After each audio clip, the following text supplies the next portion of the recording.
Hey guys, I'm making this video because in the last like 3 days I've seen 3 different videos on 3 different YouTubers that I follow very closely. One I used to follow back in the day on the beginning of my weightlifting journey, like 13, 14 years ago. And the other two are more recent. And the two that are the more recent ones, I feel are very reputable in the both the anabolic realm of things, but as well bodybuilders. They're both, well, one is a doctor, but they're both coaches, so they know the science, and that's the key. I follow people that follow the science more so than anything. And what these videos were on was, okay, so there's like different philosophies in bodybuilding. One is, but this kind of dichotomy is the ongoing debate, which is the high intensity Mike Mentzer style or Dorian Yates style, and the high volume. And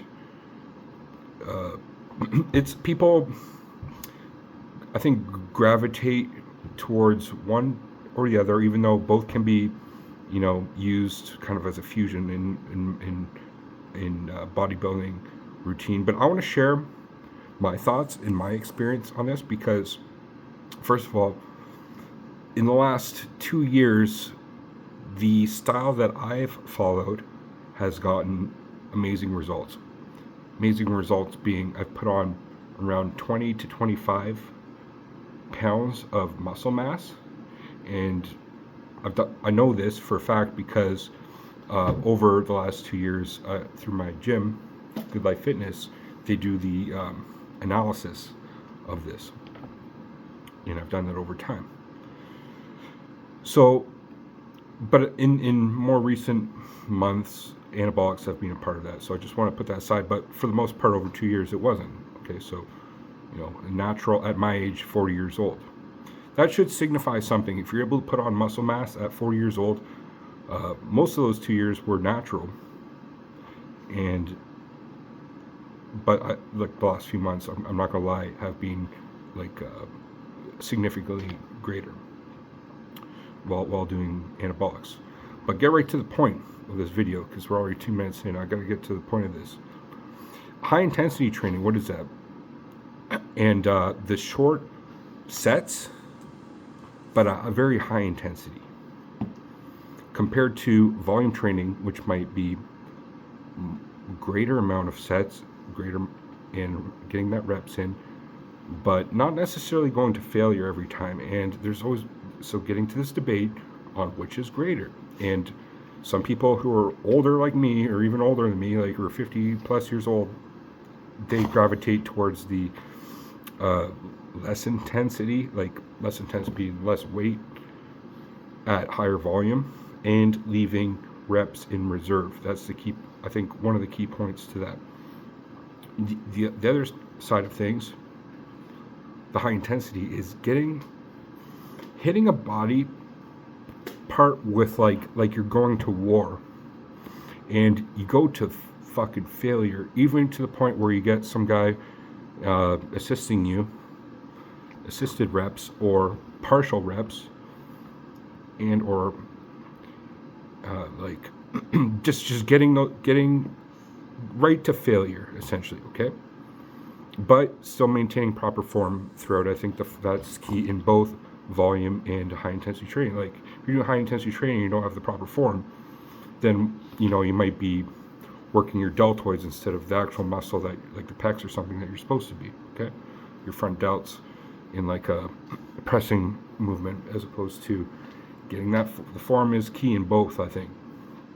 I know, but at the same time, in those last amount of reps, you can sometimes, I think, for some exercises, sacrifice form to get those last reps in. And I'll illustrate exactly how I do that right now. And the funniest thing is, not funny, just the reality of the situation is, I figured this out by myself. And now videos I'm watching um, like prove that my theory is correct. So first of all, I start with compound movements, doing like I change it up like different blocks, but usually I leave reps in reserve start in my starting exercises in compound movements, and I bring up the weight. So like I start with low weight and I bring it up. So eventually I might get to that working set after a few warm-up sets, and then it might actually end up being like one working set for some of the compound movements, to be honest. But I do I'll do like 2 or 3 depending as I do the push pull leg split. So on like a push day, it might be 2 different types of presses that are compound presses, flat bench and military press, for example, very standard one that I do always. But I usually leave reps in reserve. Okay, so that being said, that's not kind of a Mike Mentzer training or Dorian Yates, although could it be? But then after that, I go into the isolation movements. So if I was on a back day and I started with, say, pull-ups where I leave reps in reserve, but then I'll hit another machine, another pull-down machine, another rear delt fly, another something else, or I just fucking go to war and I blast those motherfuckers to the end. That's my approach. Sometimes I'll change it up. Sometimes I'll do pure strength training where I fuck up my central nervous system right on the first set. I'll still do that sometimes, but generally not. And I want to attribute this to bodybuilding kind of approach. So where am I going with all this? That I think neither are ideal. Both are, and neither are at the same time. What you have to do is find that hybrid system where potentially the volume is good for compound movements. That being said, you can still go to failure on compound movements. I'm not saying you don't have to do that, but you start with that and you do that. So it works. You warm up. You've got this like starting with like something like deadlifts before you go to like the leg extensions or leg curls. You know what I mean? You start with something that you've worked, compound movements, working the whole system first before you focus in on something. And by focusing in, I want to fuck those muscles up hard. What I actually do, like say biceps.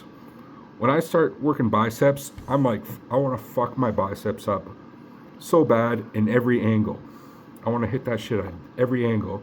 That being said, I might start with like the easy curl, do 2 sets, doing drop sets usually, and then hit the preacher curl and do 2 sets, then hit the hammer curl, do 2 sets, and then hit concentration curl or something else for 2 sets.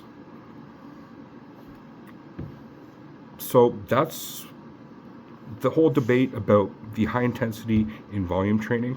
If you're hitting that, if you're like a bodybuilder and you're doing nothing but volume, you're not hitting that intensity, or you're not increasing your weight to increase strength, I don't think you're going to do so well.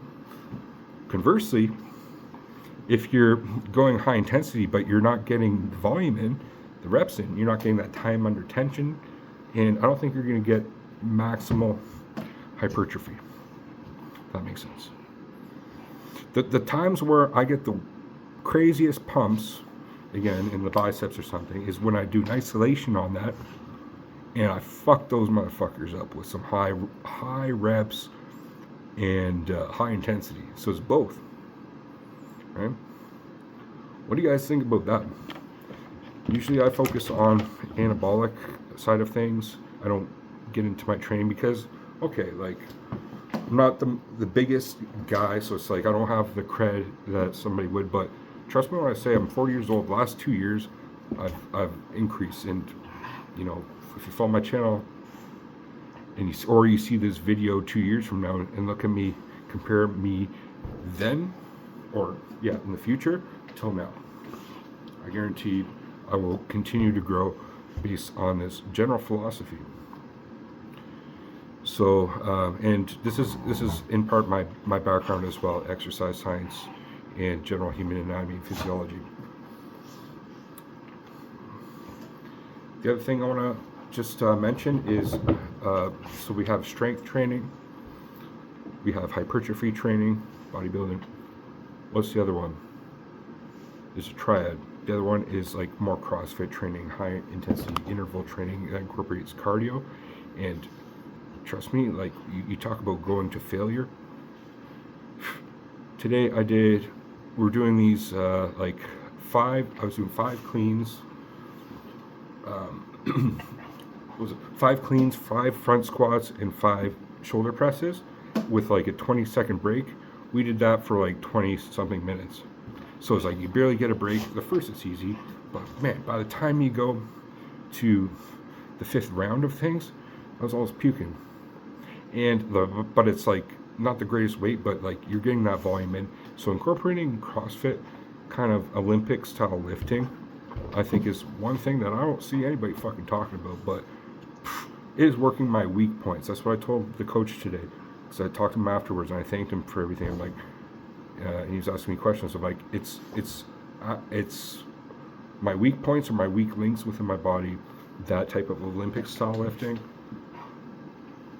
Just incorporated it. I know a lot of people who are pure bodybuilders might laugh at that or whatever, but trust me, I guarantee if you're just doing nothing but machines, you could benefit from some those types of movements. Anyway, I'll leave it there, guys. Peace.